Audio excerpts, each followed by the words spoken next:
Hi, everybody. Today's Thursday, February 12th, 2026, and our dear friend, our brother, Andrei Martyanov, is here with us. Welcome back, Andrei. My pleasure. Please hit like button, helping us reaching more people, and follow Andrei on his website, smoothiex12.blogspot.com, and his YouTube channel is the same, Smoothie. And Andre, let me start with the meeting between Donald Trump and Benjamin Netanyahu. He Netanyahu wants something from Donald Trump. What is, in your opinion, is Israel somehow feeling that Donald Trump is doing something that is not benefiting them? What is the main reason? Because it was the seventh time, Benjamin Netanyahu in the United States. What's Yeah. happening, and what is the main reason of these, endless meetings? And every time, before the negotiations with the Iranians, Witkov went to Israel, and right now Netanyahu coming to the United States. What does Israel want from the United States? Well, the master arrived to Washington, D.C., and Israel owns Washington, D.C., top bottom, with a few exceptions there. And he is issuing orders, and he's pressing Trump to do what Israel wants, despite the fact that Israel told Iran that, oh, yeah, let's make the deal that whatever happens to you between you and the United States, we are not involved, to which obviously Iranians told Israel, we don't care, you're going to get it one way or another. So he basically, I think what he wants all in of the United States. First, Netanyahu is not good militarily. IDF in general do not understand very much the modern war and what it is, especially after the last 12 days when Iran showed them what a real war could look like. But he tries to convince, obviously, Trump to go all in, whatever that means, maybe because the only way United States can do anything about Iran and it's obviously going nuclear. But then again, it becomes a pariah state, and they're still not going to defeat Iran. So it's Trump is in the conundrum. It's actually catch-22. Damn if you do, damn if you don't. So if he doesn't do what Israel wants, new dump of the Epstein files will be, provided, and there will be even more thousands mentions of Mr. Trump, who now states that he really hasn't been friend with Mr. Epstein. And if he does it, he may lose their midterms, and it's not going to be easy going. It's not going to be Venezuela 2.0. They cannot buy Iranians. I mean, they can buy some morons from the liberal so-called intelligentsia and all those, agents of Mossad and what have you. But the last couple of times they have been exposed, the network have been exposed fairly thoroughly. And so they do not have as many assets and as effective as they used to. So because obviously their, stalking of the instability in Iran failed. And that's what it is. That's the only thing which is happening there. And Trump, there's no morality there. There's nothing of any kind of this. It's just the pure political calculation, because he knows the moment, God forbid, of course, the coffins of the American servicemen will start to arrive, covered in red, white, and blue by C-17s from the theater. That's gonna look bad, okay? And there is a lot of establishment media which will be, basically parading this all over TV. And Trump doesn't like to look weak and defeated. That's his. And he has midterms. Not that you're gonna be changing one garbage to another. It makes no difference. Both parties are uniparty, essentially just different wings. So, and that's what drives him. So, and evidently he can send the second carrier battle group. Not that it will do much, good anyway. And so we have this situation developing there, and whatever gonna happen, it's gonna happen. But hopefully we will avoid it this time again somehow. But you just fresh from Tehran. Evidently, Iranian people are ready to fight. So Yeah, I think they're ready to fight. And Andre, the, the the Trump administration seems that they're sending the second aircraft carrier to yeah, the region. And you remember the war between Iraq and the United States. They've sent, I don't know if six aircraft I carriers in don't those remember days. how many. There were few. Yeah, there were several actually, more than two. Yeah, yeah. And right now they want to fight Iran with two aircraft carriers. I don't know if it's going to be an Israeli attack on Iran, then the United States trying to back up Israel. No, this Just time will be probably United States, judging by what they try to assemble. But the problem is, again, United States never graduated beyond the air-land battle. That's the only thing they know about. United States military, Pentagon, United States Army, they do not know how to fight real combined arms warfare against the top-notch enemy. And here we have the situation. The only thing they know is how to gain their air superiority against such mighty air forces as Afghanistan or Iraq, which also didn't exist. So that's the only thing they know. They know how to bomb. Okay, none of the U.S. Air power was ever in the real threat environment, with the exception of Vietnam. But then again, it was very different setup there. So they don't know how to do it. They know how to bomb. That's the only thing. And so they need to gather all those resources. But the problem is, what can you do? You can put some special operations forces on the ground, probably, insert them. They're not going to win the war. I don't think they can overcome thousands of kilometers before they can get to Tehran, for example, and then you have the situation with the air defense, as I already stated, which is for them it's completely new paradigm, because this Iran has actual air defense, not like Iraq, which had the ancient S-75 systems, which were also not mobile even. So you have this setup, and they probably they hope for the better, I guess. But it doesn't matter how many aircraft carriers you get there. Unlike Iraqis, as I already stated, Iranians are ready to fight. And even the fact that just many people do not pay much attention or do not give much credence to it. United States Navy, one of the Arleigh Burke class destroyers, shut down the Iranian copy. It's not copy. It's similar in appearance to a Reaper drone, but they shot it down in several hundred kilometers away from the Iranian coast. And that's actually for people who are professionals, like, okay, they know where those naval assets are. They send this drone to be shot down, because obviously you're not going to do much with one single drone, but it tells you that they touched it sensor-wise and saying that was the hint. We know where you are. We can develop firing solution, and next time there will be not necessarily drones flying. So that is why they pull those naval assets from the destroyers to, especially aircraft carrier, away from the shore. And we know why they do this, because obviously the reputational risk, apart from the physical risk to the personnel of the U.S. Naval forces there, is tremendous. So can you imagine if something leaks and hits the, God forbid, of course, we hopefully we will not go there, some superstructure of the aircraft carrier, or kill some personnel, or let alone start major fire there. So we saw what Houthis did. Okay. Houthis, for crying out loud, these are the people in primarily sandals with AK-47s and ancient weapon systems. Iran has modern weapon systems, including anti-shipping missiles with a very respectable range. And it has their, closing Hormuz Strait, that's it. Trump's presidency is over.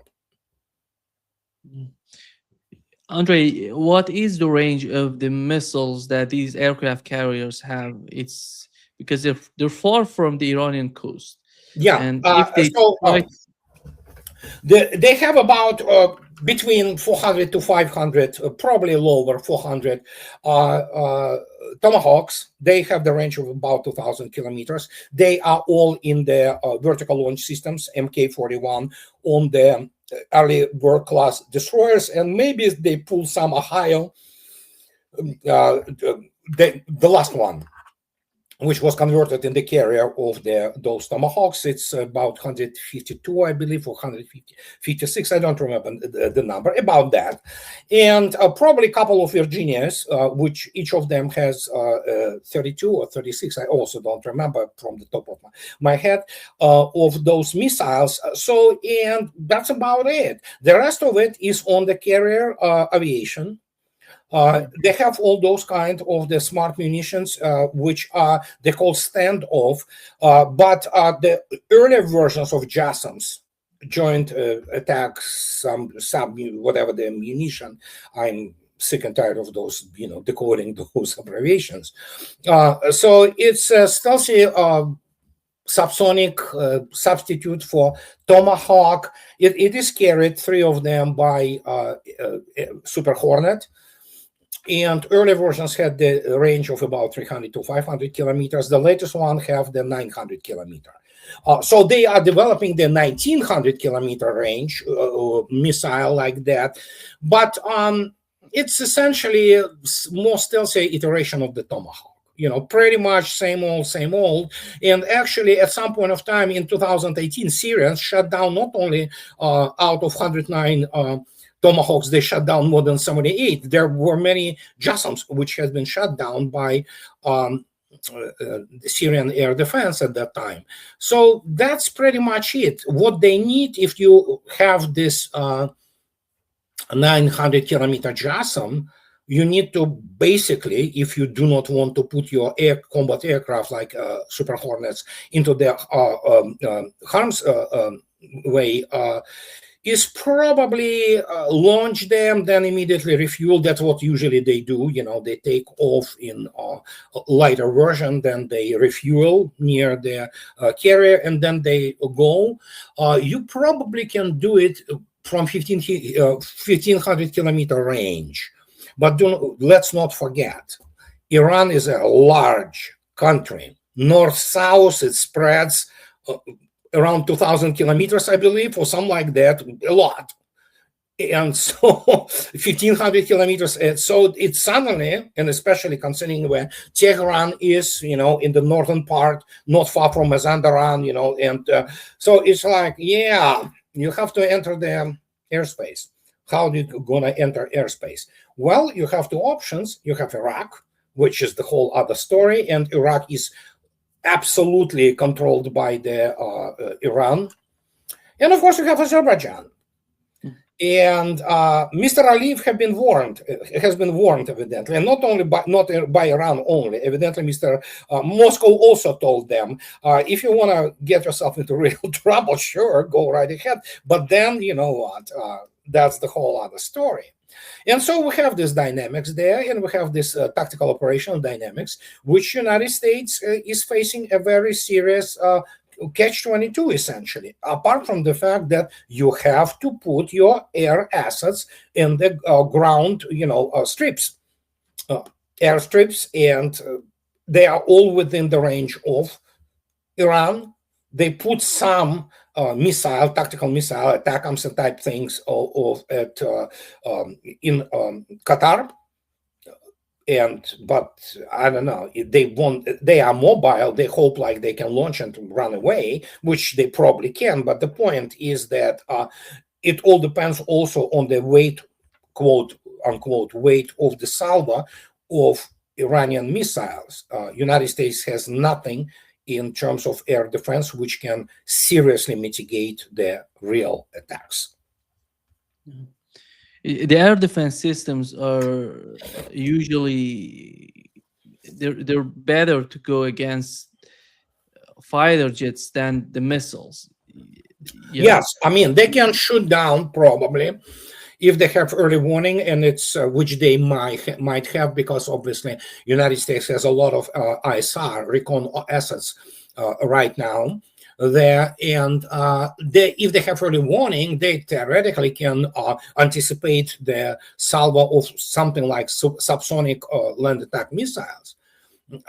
Patriot PAC-3 is not good air defense complex, especially against supersonic missiles.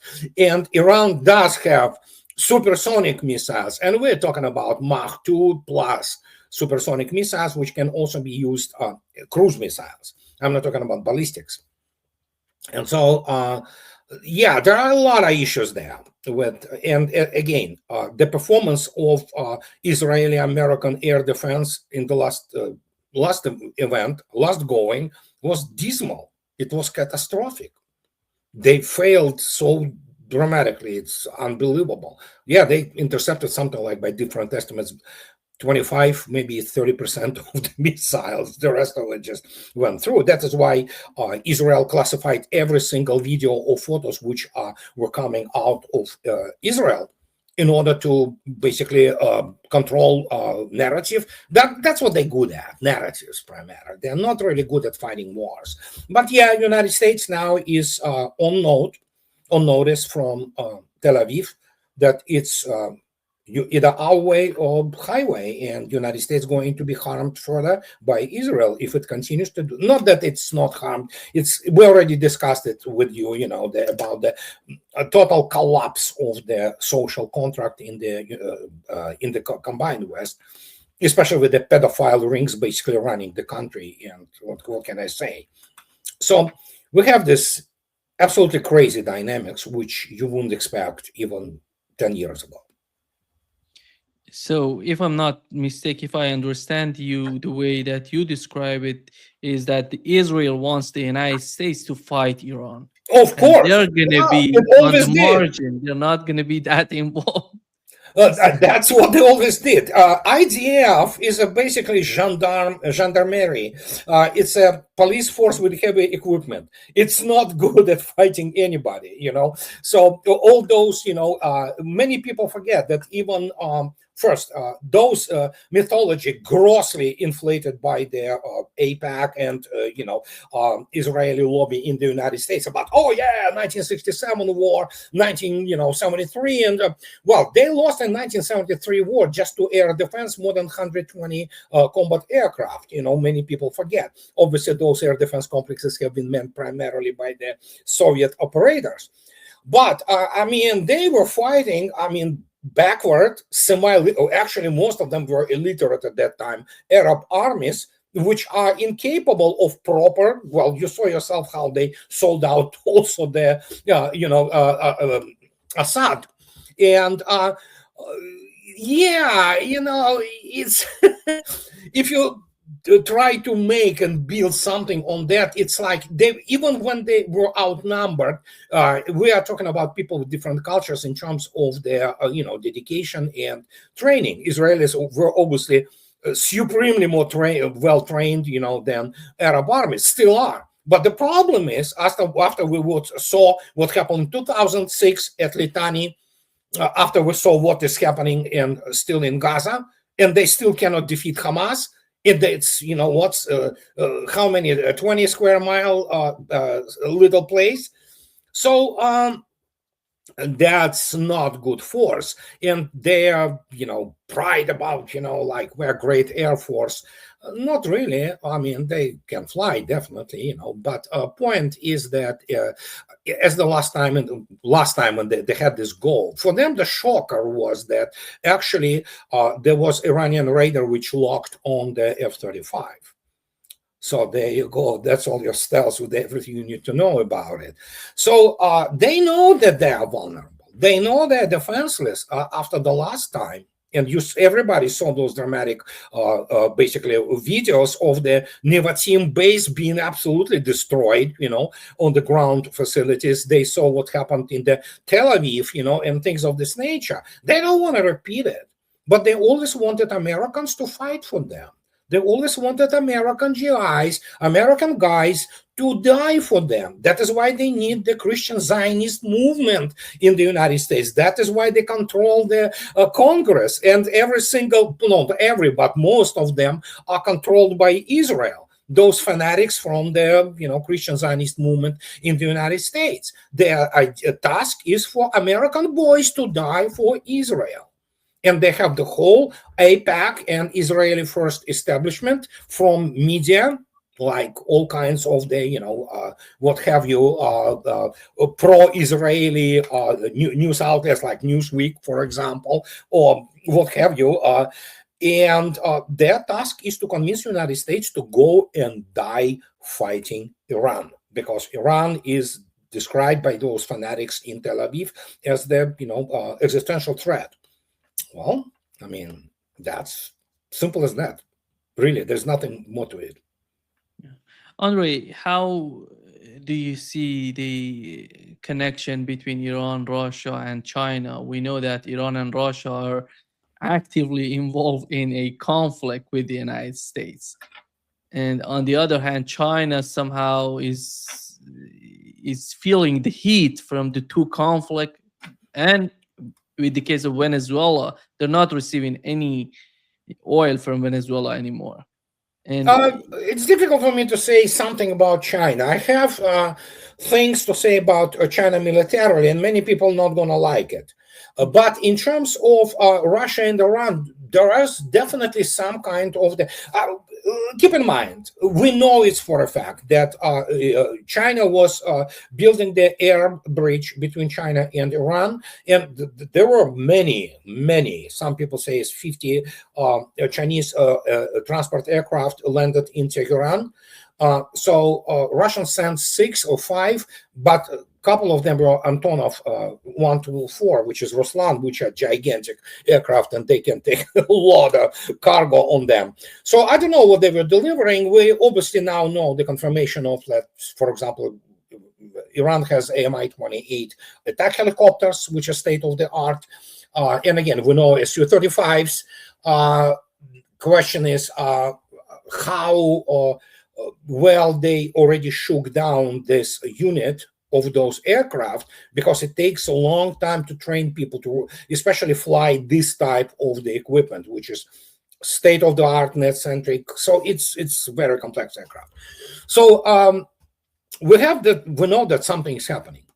And of course, we can absolutely be sure that Russia will provide their early warning to Tehran. There's no doubt about it. So, but yeah, the United States is still at war with Russia. They just, because they're covered there in Washington, D.C., they cannot say it, but they continue to provide weapons, parts, and obviously intel to the to Ukraine. But yeah, it's hopeless. They can continue to do whatever they want. It doesn't matter, really. They are not in the... That's the whole point. United States have been paraded as the paper tiger, essentially. That it's, again, you have to understand that what a thing which I'm constantly saying, non-stop for many years now. United States isn't capable of conducting large-scale combined arms operations against real enemy, which not against the enemy like Russia, which outranges and outperforms you in every single category. The only thing you have left is that you have to provide some kind of whatever is left on your storage facilities and in intel. That's pretty much it. The reason the United States also withdrew, at least they declared it, from the operational planning, because operation planning by NATO, especially this Wiesbaden group, is a joke. When a Russian military saw what they were planning, especially counteroffensive 2023, they were like, really? We thought better about them. It's like, this is amateur. It's amateurish level, essentially. And so now they gave it up to, as they say, to British.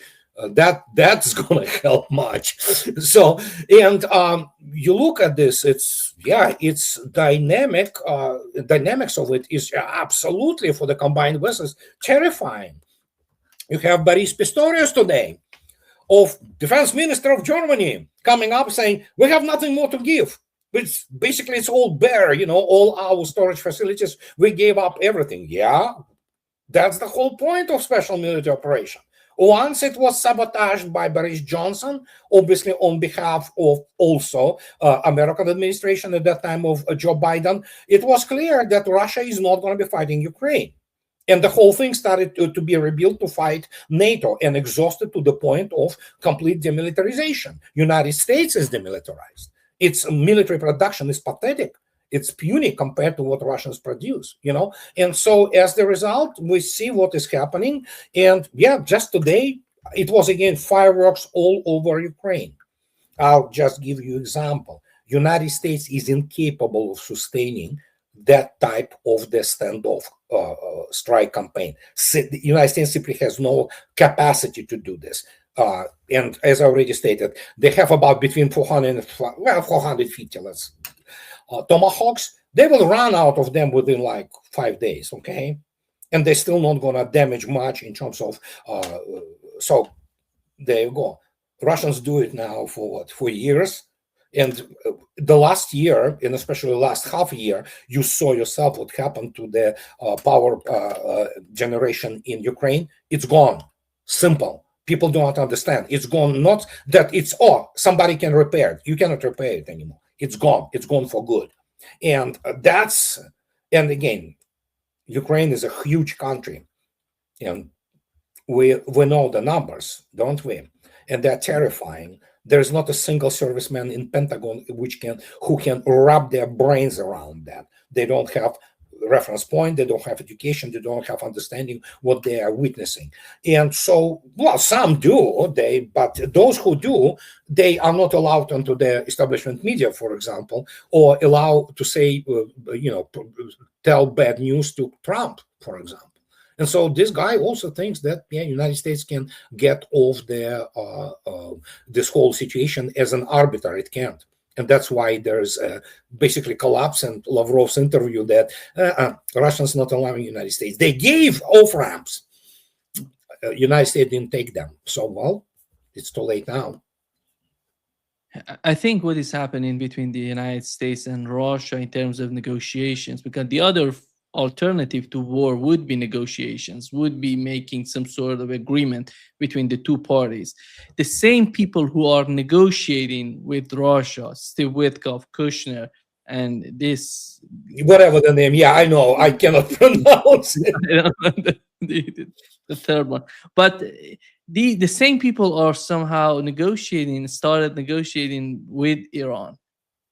When we look at the negotiations for more than a year and for more than 12 months, they're talking to each other. And we had Lavrov, the foreign minister of Russia, saying that negotiations are not going in a right direction. And what is that? Because that could somehow help the Iranian negotiator to see what could they achieve by negotiating with these people. Russians will continue to do that. It's like the Frank Herbert's Dune, which I repeat non-stop for years. The forms must be obeyed. Russians will continue to obey the forms, so let's have negotiations, let's have this type framework. And this is one of the tracks. But as many times I repeated ad nauseam, also for years, Zhou Enlai, the premier of China, in 1954, he correctly rephrased famous one-liner from Clausewitz. And Clausewitz, remember what he stated, that the war is continuation of the policy by other means. Zhou Enlai interpreted it, rephrased it like this: diplomacy is continuation of the war by other means. Diplomats in this setup, they are totally dependent on the happenings on the battlefield. It was always the case. Geopolitics is based around balance of power. That is why when you begin to they will not understand it, what balance of power is. All those, humanities dumbed down people from Ivy League, Georgetown or Columbia, what have you, that it is actually technological industrial thing, which translates itself into the balance of power as primarily military industrial power, technological power. And what Lavrov says, it's Russians knew it all along, but they will continue to pursue this thing because that's how you do it. That's how mature states do it. United States right now is in a desperate position. It is in a desperate position. It's first, it doesn't have resources. It doesn't have the capability to restore in required scale, the industrial base, it is extremely difficult. Some of it is absolutely impossible. And as a result, they think that if you can print more money, somehow it will give you something. No, it doesn't work like this. And so what we have, Trump needs some kind of deal. He convinced himself, and people around him convinced him that somehow he's a great deal maker, who was bankrupt 8 times. Evidently, that tells us everything you need to know about him. So, and but he doesn't understand what diplomacy is. Neither do most of people, in his administration. And as a result, here, look, if you take a look attentively at what is United States, which is depleted economically, militarily, and now culturally and socially, has on its place. It has the control by Israel, which demands them to deal with Iran. Okay. And Trump, doesn't matter how he tries to maneuver, he is completely controlled by Netanyahu and his people, because he is absolutely mired in this scandal with Epstein, and he is basically fighting for his survival. And again, that's the whole other story. American elites, it's so-called elites, and ruling class. Now, it has a situation obviously happening domestically. It's not only the situation which is Democrats primarily try to shake their, foundation of the country with their. It's not to say that ICE didn't commit some absolutely atrocious things. They did. But the larger problem is that, you have to remove illegals and especially gangs from the United States. Trump doesn't even know how to do that. I mean, he talks a lot, but evidently all this practically results in the sabotage from the different wing of the Union Party. So the country is itself in such a state that it's basically tearing itself apart. And we have now the situation with obviously, which is not just Ukraine, it is the whole combined West. It's the Western civilization being absolutely torn apart. Well, it's dead already. Let's put it this way. The West, as we knew it, great scientific, cultural, artistic, what have you, industrial achievements, it's all gone. It's not there anymore. We have to understand this. Prime Minister of Belgium today came out and said, European industry is gone. We're losing it, So, and can you imagine this? So what's left for him? He would love to get Greenland, because in this case, he could come out and say, look at me, I'm, and public would applaud it, which you would expect.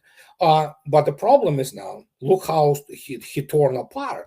And then, of course, there is the bunch of the morons there who still want to fight China. And now you have I don't even want to go today about French, what they think about themselves and Russia nowadays. They are morons, basically, all of them, without exception. They are normal people, not allowed anywhere near. And so you have this chaos, and it's not controllable. And we'll see. Iran obviously becomes the, so to say, Schwerpunkt, this main point of the application of the attention for Trump administration and Israel. But then again, we have to understand Israel controls Washington. And will they succeed? Well, if they succeed, I think Iran already warned them, and whatever happens after that happens, Andre, you and I remember when Donald Trump came to power, one of the main rhetoric on his part was a better relationship with Russia. Where are we now after more than a year? Is there any, how can a positive point in the Trump administration that could bring some sort of hope to the future, to the relationship?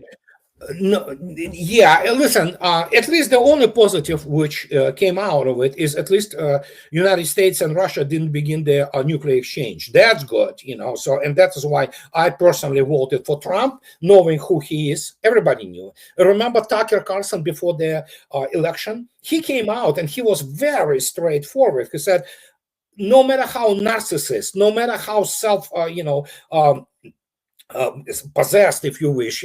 This person he's still better than this cackling idiot, which the Democrats and DNC was trying to push on, because those Christians would have unleashed at some point of time their nuclear war, because that's how incompetent they are. But at least that is positive. And even the fact that United States and Russia talking, that's already positive. But beyond that, Mr. Lavrov a couple of weeks ago, he was very clear. Oh no real serious economic prospects for between Russia and the United States. Trump didn't even dare to open air traffic between Russia and United States in more than a year. That tells you everything who he is. He's a basically hot air balloon, essentially pushing hot air to the left and to the right. In terms of practical things, I mean, yeah, there was an Anchorage meeting, but again, as already stated, Russians knew that he probably wouldn't stick to those plans. He wouldn't be able to do anything about it. He is absolutely incapable of achieving practical results, except for statement. Yeah, and according to him, United States is tremendously prosperous because of him after the year. So and he evidently modernized the military. So what can I say? It's sad state of the affairs. But again, until the new generation of American politicians, people who are not mired into this degeneracy and crimes, comes to power, there is no talk. And of course, again, United States might start imploding much faster if, God forbid, those idiots decide to attack Iran.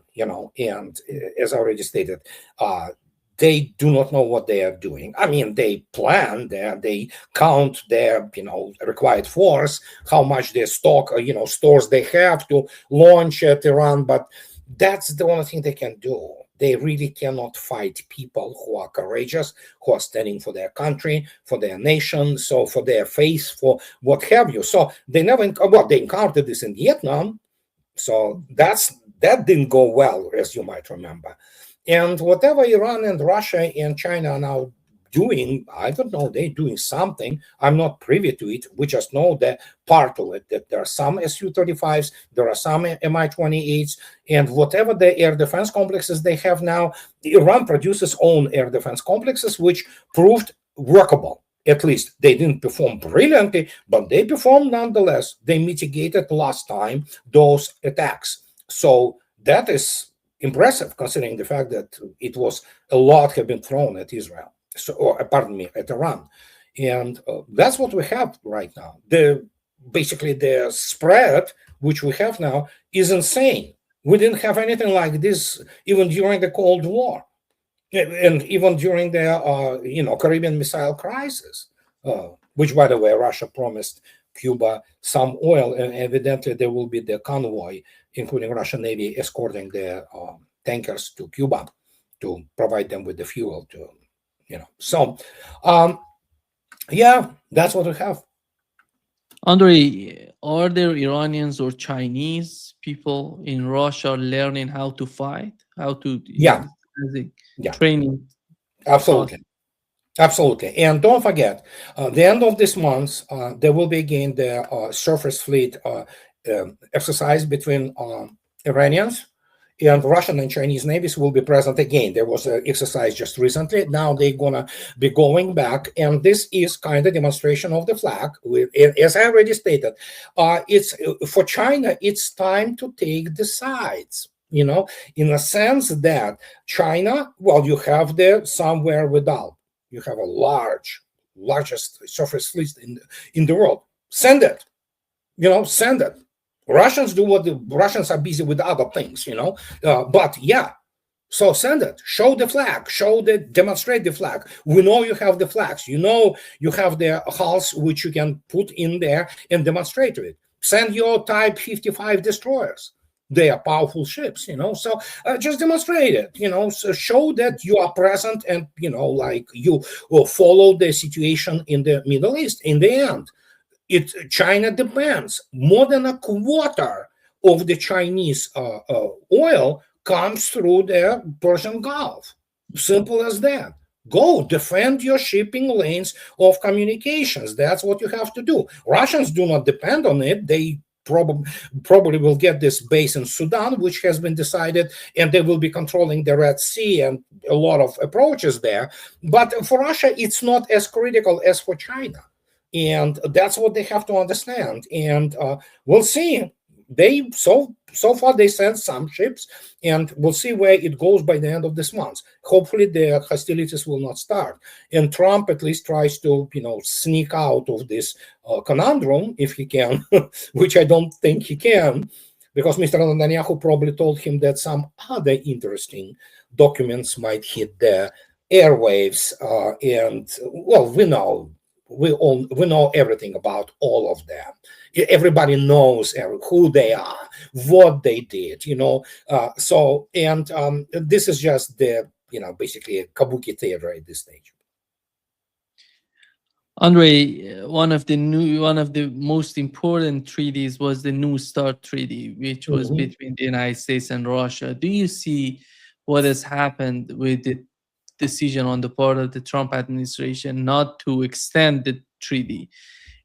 Do you see this as a movement towards some sort of escalation and or some sort of arm race in terms of nuclear weapons, or you see that as a strategy on the part of the United States to bring all these nuclear powers together and have a treaty among them? Well, Trump and his administration can do whatever they want, and they can think whatever they want. And Russians already stated, yeah, China, sure. The United States wants China, which I think is reasonable thing. But Russians also reasonably state that where is France, and where is United Kingdom? Why don't they go on? Where's Pakistan? Israel? Where's Israel? Hello? So it's all, as I already stated, also some kind of the wet dreams of Trump. He wants to obviously become the prince of the universe, the peacemaker, peace deal guy. But the problem is that, and that's what many people didn't understand. Russia suspended its 2023. Why? The same twice, United States shot itself into the foot while abrogating the INF Treaty and ABM Treaty. This was abrogated based on the complete incompetence of the American analytical organizations, and especially working for the Pentagon, because they thought that it's all a joke. And then suddenly they recognized that Russians generation or two ahead of them in ABM. In terms of intermediate range missile, the United States doesn't even register, So, and Oreshnik is not the latest one, okay? There are other weapon systems there, which, and that's why Russia in 2023 said, okay, we suspend this, because in the end, what many people do not understand, it's not just about nuclear warheads, although there is a strong suspicion, hypothesis, very reasonable actually, that the United States cannot even produce any more megaton class charges. It can produce 100 kilotons, something like 150 kilotons, like the warheads it carries, the Trident 2D5 carries. In terms of Minuteman 3, after three programs of the modernization, and make no mistake, Sentinel missile doesn't come online anytime soon. Actually, it's probably dead. Minuteman 3 reduced its range by 3,000 kilometers. Now it can reach only a Russian Far East. It cannot reach Moscow. It cannot reach central industrial area. And so what you have only Tridents, which of course are on the getting obsolete and getting old, higher class subs. The newest one, Louisiana, is already 22 years old. It's still good. I mean, it's still new submarine. But what's going to happen when they're approximately 2030? They plan to put the new Columbia class submarine with the same Trident, by the way, which by now will be 40 years old, also with all kinds of the modernization. So it's going to be almost, closing on 30 years. The rest of it is the old fleet. They are old. The first higher class submarine, my God, which was converted to the SSGN, cruise missile submarine.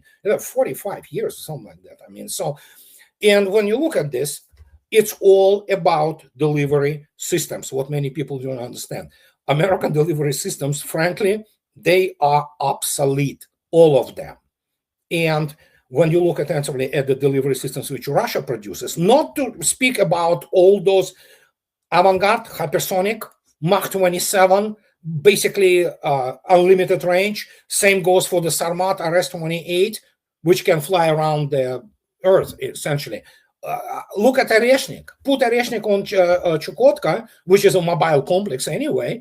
What do you get? You get most of the United States covered, including the position area of the Minutemens, which themselves are obsolete despite all those modernization. And we know there is no Sentinel program. It's just basically collapsed. What's left? Well, traditional American things of aviation, which is obsolete, absolutely obsolete concept, especially in the era of the S-400s, S-300 V4s, S-500s. And so they, if they want to counter Russia, they already lost. I am on record since 2017. United States lost the arms race. It's especially lost it in the strategic delivery systems, because delivery systems what really matter. Even if you have there not 1 megaton, but you have a couple 150 kilotons warheads, if it is on the avant-garde vehicle, you cannot intercept it. There's no way. There's nothing. United States has no. It can probably try to track it, hence, and then come up with these idiotic ideas like Golden Dome, whatever that is. In terms of air defense and anti-missile defense systems, United States is not even in the same league. But that all comes together as a strategic deterrent and strategic forces. And so Russia said, okay, you don't want to. Okay, it's a psychological moment. Obviously, we don't have anything which limits us, but there are some tracks on which United States will not be able to close the gap anymore, because Russia is so ahead. In terms of hypersonic weapons, Vladimir Putin was mistaken. Let me put it this way. When he declared it on the 2018 number of the hypersonic weapons, he stated, oh, we know United States also works on it, and eventually in 5 years, maybe we have now what? 8 years, nothing, zilch, nada. And then you have last year, 2024. You have the European agency on hypersonic weapons. They said 20 years away at best. Wow. 20 years. God. So there you go. And that's what many people do not understand. And again, people do not understand the system of the systems. It's not just delivery systems. It's how you can defend. There is a video on YouTube which people made, it's American GBU missile flying, starting, launching a ground-based interceptor. And of course, A235 Noodle, the famous screaming missile, which is already on the exit from the container, already has the speed of in excess of Mach 5, which is hypersonic. So it accelerates to Mach 14 and into space. And so it just, there's no comparison. There's literally nothing, So, and the United States will continue to press on, which it still maintains some sort of edge. But again, it's also tentative in ISR, in the intelligence, surveillance, and reconnaissance. But again, Russians are expanding the orbital grouping. Just today, yet another 2 satellites and something else came up. Two weather satellites, hydrometeorological satellites, so, and yeah, that's it. I mean, I am so much on this on record. I wrote 4 books about it. I'm approaching the 5th one.